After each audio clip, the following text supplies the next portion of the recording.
Good morning, student. Today I will discuss class 7, chapter number 1, when, where and how. In my pre-class, I already discussed the first paragraph like what is medieval period, the timeline of medieval period, different dynasties like Cholas, Palas, Rashtrakutas, Rajputas, some medieval rulers like Turkans, Afghans, Mughals and celestial bodies. But in this paragraph, today I will go discuss how India got its name. We all know that our nation is called what? India. Okay, our nation is called India. But India has different names. So in this paragraph, we will discuss how India got these different names in different periods. We all know that Vedic period is divided into two parts like medieval period, early Vedic period and later Vedic period. So now come the early Vedic period. Actually, what was the name of India? In here mentioned Sapta Sindhu. So this point is important. So Sapta Sindhu was that area where actually covered 7 rivers: Indus, Kabul, Jhelum, Chenab, Ravi, Bish and Sutlej. Okay, this one. But Persian used the term Hindus in place of Sindhu. This region is called Sindhu.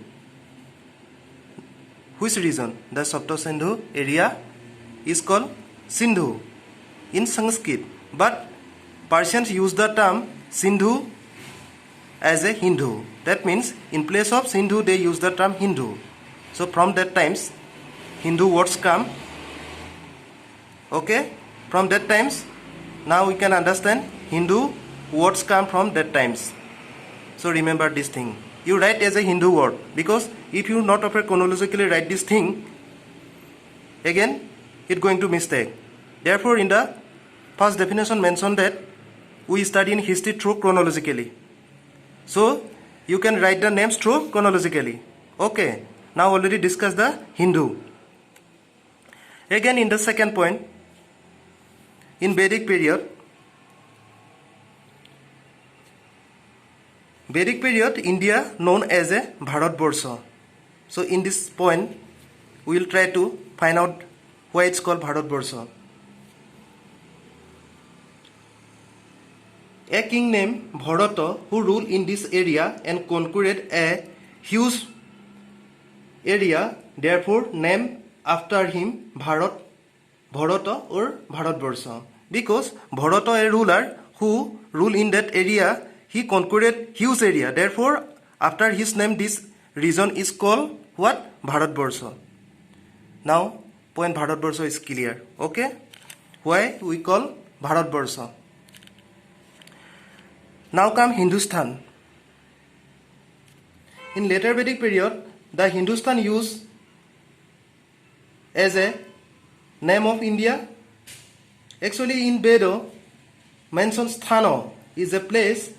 Therefore, Arabs and Persians use the term Hindustan.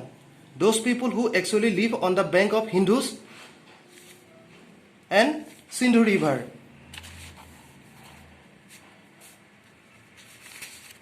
Okay, you can find out this term, Persians and Arab, in here mentioned. Indus, it actually located in Pakistan. Indus is a river. Okay. In 13th century, Minhasuddin Siraj, a chronicler, also identified that land. That land means what? The Hindustan, which is situated between Ganga and Yamuna. Do you know why Minhas Siraj is called as a chronicler? Because he write the historical events of that times. Okay, that times mean in the medieval period. Now 16th century, Babur, who was a Mughal ruler, also used the term of Hindustan. Now come India. This point, India. So India is a sovereign nation. The name of came India after post-independence period. So what is the meaning of post-independence?